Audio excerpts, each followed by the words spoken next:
오늘 하나님께서 우리에게 주시는 말씀은 예레미야서 9장 23절로 24절 말씀입니다. 예레미야 9장 23절로 24절 말씀, 우리 한 마음으로 주의 말씀 봉독토록 합니다. 여호와께서 이같이 말씀하시되 지혜로운 자는 그 지혜를 자랑치 말라. 용사는 그 용맹을 자랑치 말라.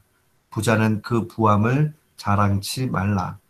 자랑하는 자는 이것으로 자랑할지니 곧 명철하여 나를 아는 것과 나 여호와는 인애와 공평과 정직을 땅에 행하는 자인 줄 깨닫는 것이라. 나는 이 일을 기뻐하노라. 여호와의 말이니라. 아멘. 저는 오늘 본문 말씀을 통해 헛된 소망과 자만을 버리라 라는 제목으로 주의 말씀을 선포하도록 하겠습니다.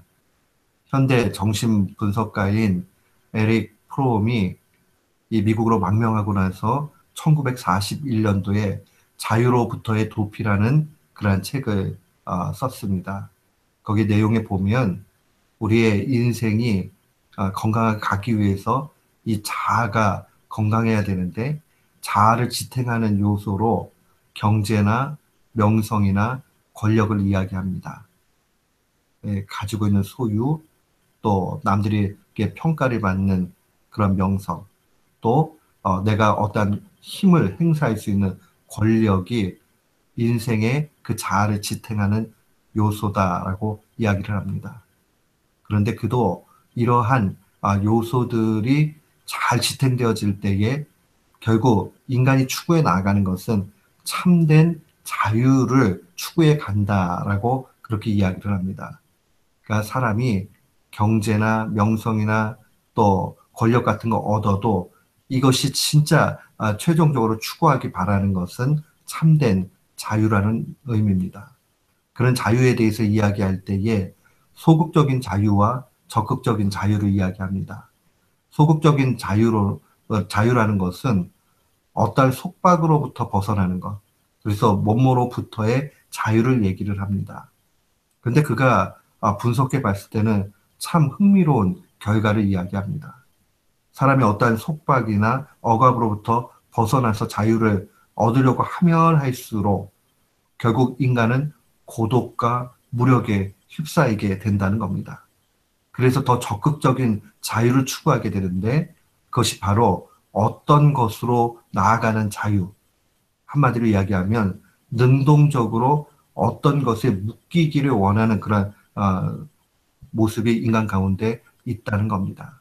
그리고 이것의 더 적극적인 모습은 자유를, 내가 마음대로 할 수 있는 자유를 포기할 때에 오히려 참다운 자유가 온다라는 그런 입장을 밝힙니다. 이런 이야기는 세속적 관점의 그러한 학자의 분석이기도 하지만은 실제는 성경 가운데서 이 부분을 아주 명확하게 보여줍니다. 세속적 관점으로 주어지긴 했지만 성경 자체도 이와 유사한 것을 이야기해주고 있습니다. 예수님 친히 말씀하실 때에 요한복음 8장 32절에 진리를 알지니 진리가 너희를 자유케 한다라고 말씀해 주셨습니다. 여기서 이 진리라는 것은 예수 그리스도를 의미합니다. 한마디로 이야기하면 그리스도인들에게 있어서 참다운 자유, 더 근본적으로 이야기하면 참다운 자유를 누릴 수 있도록 건강한 자아를 지탱받는 것은 바로 예수 그리스도께 묶인 삶이라는 겁니다.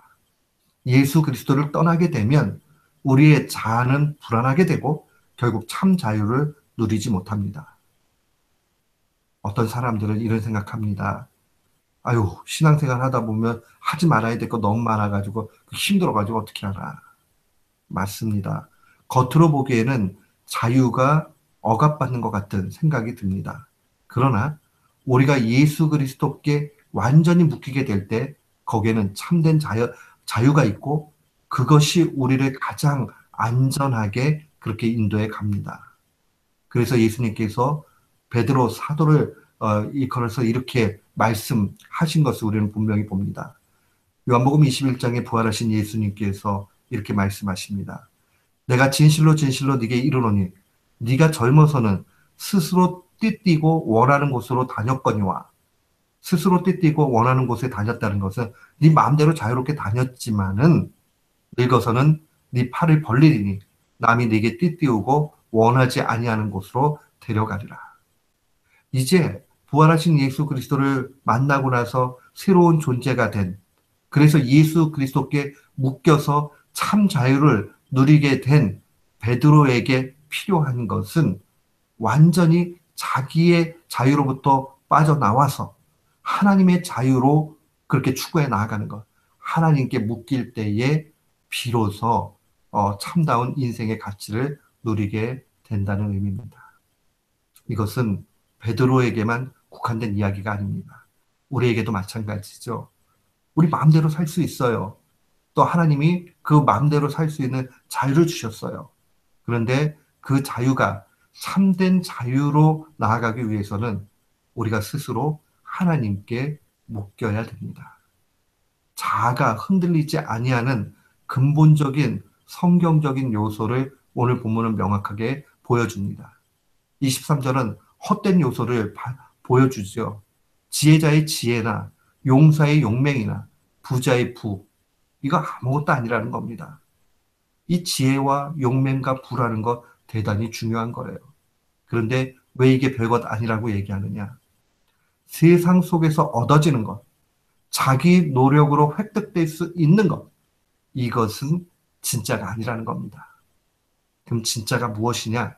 우리 자아가 흔들리지 않고 참다운 자유 가운데 나아가며 근본적으로 우리를 우리되게 만들어줄 수 있는 것, 그것은 바로 24절에 나옵니다. 한마디로 이야기하면 하나님을 아는 것입니다. 하나님을 아는 것이라는 것은 하나님을 아는 지식을 의미합니다. 여기서 이 안다라는 말은 야다라는 말인데 경험적으로 아는 것을 의미합니다. 하나님이 어떤 분인지 실제적으로 우리가 경험 속에서 알아가게 될 때에 우리의 중심은 더욱 확고해지게 되고 자아는 건강하게 되고 그 안에서 참 자유를 누리게 된다는 겁니다. 사랑하는 성도 여러분, 신앙의 깊이가 깊어지고 또 하나님 앞에 바로 그래서 건강한 자유를 가지게 되면 안 하는 자유를 누리게 됩니다. 아유, 저거 어떻게 힘들어가지고 안 하고 살 수 있지? 그런데 스스로 안 하는 것을 선택해서 갈 수 있습니다. 나의 삶 속에서 하나님과의 깊은 교제 가운데 점점 하나님의 경험을 갈 때에 인간은 오히려 흔들리지 않고 참 자유를 누리게 됩니다. 오늘 본문은 명확하게 하나님이 어떠한 분인지 알려줍니다. 24절 말씀에 보면 나 여호와는 인애와 공평과 정직을 땅에 행하는 자다라고 증거합니다. 여기서 인애, 공평, 정직이라는 것은 하나님의 속성입니다. 여기서 인애라는 말은 사랑이라는 말로도 번역 가능합니다. 어떤 사람을 향한 특별한 사랑을 지칭합니다. 그냥 일반적인 사랑이 아닙니다. 아주 꼭 집어서 어떤 일을 향한 하나님의 특별한 사랑, 그때에 이 인애라는 말을 사용을 합니다. 또한 공평이라는 것은 죄와 벗어남을 용납하지 않는 하나님의 특별한 속성을 얘기합니다. 그러니 하나님께서 죄를 간과하지 않으신다는 겁니다. 또한 정직이라는 말은 진리라는 말로도 번역 가능합니다. 그 자체로 진리이신 하나님, 그 하나님의 모습을 의미합니다. 이 모든 내용들을 종합해 보면 하나님이 나를 어떻게 사랑하고 계시고 또 죄를 멀리하게 되고 하나님의 뜻 진리에 순종하게 될 때에 인간은 참된 자유와 만족, 건강한 자유를 얻게 된다는 겁니다. 사랑하는 성도 여러분, 우리 꼭 기억해야 됩니다. 하나님과 관계가 좋아야 돼요. 우리의 삶은 하나님을 경험하는 그러한 장소가 돼야 됩니다. 그렇게 될 때에 우리는 흔들리지 않게 됩니다. 그렇다면 우리가 어떻게 하면 하나님을 경험하게 되겠습니까? 우리가 먼저 기억을 해야 되는 것은 세속적인 가치에 대해서 지나치게 집착하지 마십시오. 한마디로 이야기하면 헛된 소망과 자만을 버리는 겁니다. 뭐 용사의 용맹, 부자의 부, 또 지혜자의 지혜, 얼마나 가치 있고 귀합니까? 그러나 이게 전부 다가 아니라는 거예요. 이것만 놓고 보면 그걸 얻지 못한 사람들은 패배자가 되고 맙니다. 그러나 하나님께서 주시는 것에 더 큰 가치를 두면 아하, 여기에 진짜가 있구나 하는 것을 깨닫게 됩니다. 세속적 가치에 대해서 집착하지 않을 때에 우리는 적극적으로 하나님을 경험하게 됩니다. 또한 두 번째로 하나님을 경험할 수 있는 아주 좋은 길은 하나님을 향해 겸손을 가지는 겁니다. 하나님을 향한 겸손에 대해서 토마스 아켄피스는 이렇게 이야기합니다. 하나님의 친구 되심을 자랑하라고 이야기합니다. 하나님의 친구 되심. 참 좋은 말이에요. 하나님의 친구 되심이라는 말이 무엇이냐? 하나님은 우리에게 모든 것을 주기 원하신다는 겁니다. 그렇기 때문에 우리가 하나님 앞에 구하고 주신 것만큼 얻어갈 때에 그것은 하나님 향한 겸손이 된다는 겁니다. 하나님은 우리의 원함을 주실 수 있고 더 많은 것을 주시기 원하시고 심지어는 자신까지도 주시기를 갈망한다라고 토마스 아킨피스는 이야기합니다. 하나님의 친구 되심, 이것을 우리의 마음에 간직해야 됩니다. 그러면 자꾸 하나님을 경험하게 되겠죠. 하나님이 내가 구하면 주신다. 내가 구할 때에 그걸 기뻐하신다. 또 안 주시면 하나님이 거절하시는 데는 이유가 있구나 하고 나아갈 때에 우리는 더욱 건강한 신앙인이 되는 겁니다. 로마서 8장 32절에 주님 말씀해 주셨습니다.